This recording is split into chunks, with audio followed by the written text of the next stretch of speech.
नमस्कार, मी Rajani. Frontline news Maharashtra या राष्ट्रीय यूट्यूब पोर्टल चॅनेलमध्ये आपले सहर्ष स्वागत. 6,70,000 रुपयेची पिशवी खोटी बतावणी करून अज्ञातांनी केली हातोहात लंपास.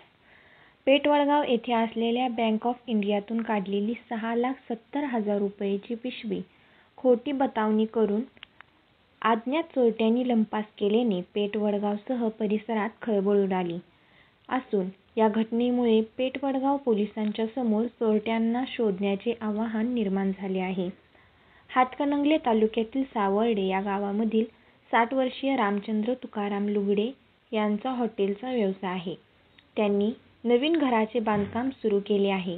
बांधकामाची देणी भागवण्यासाठी त्यांनी मिंचे येथील आदर्श सहकारी पतसंस्थेतून 8 लाख रुपयाचे कर्ज घेतले आहे. या पतसंस्थेने त्यांना पेठवडगाव इथल्या बँक ऑफ इंडियाच्या शाखेतील 8 लाख रुपयाचा चेक दिला होता.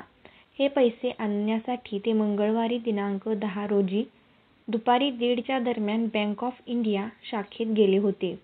त्यांनी 8 लाख रुपयेपैकी 1,30,000 रुपये आपला मुलगा राहुल लुगडे याच्या खात्यावर जमा केले आणि उर्वरित 6,70,000 रुपये रोख घेऊन पिशवीत ठेवले आणि ते बँकेतून बाहेर पडत असताना जेवणाची सुट्टी झाल्याने सुरक्षा रक्षकाने सर्वांनाच बाहेर काढले होते.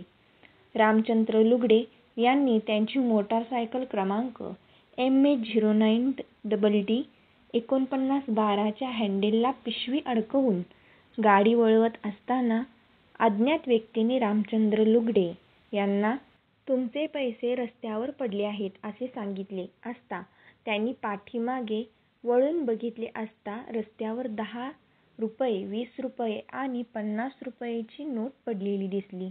मोटारसायकल पुन्हा बाजूला लावून ते पैसे घेत असताना अज्ञात दोघांनी ती पिशवी घेऊन मोटारसायकलवरून पोबारा केला. त्यांनी डोक्याला टोपी आणि तोंडाला मास्क लावला होता. ते तासगावच्या दिशेने गेलेच अनेकांनी पाहिले. रामचंद्र लुगडे यांनी आरडाओरडा केल्यानंतर एकच खळबळ उडाली. या घटनेची माहिती पेठवडगाव पोलिसांना मिळताच पोलिसांनी घटनास्थळी धाव घेतली. त्यांनी चोरट्याचा माग काढण्याचा प्रयत्न केला पण तो असफल ठरला.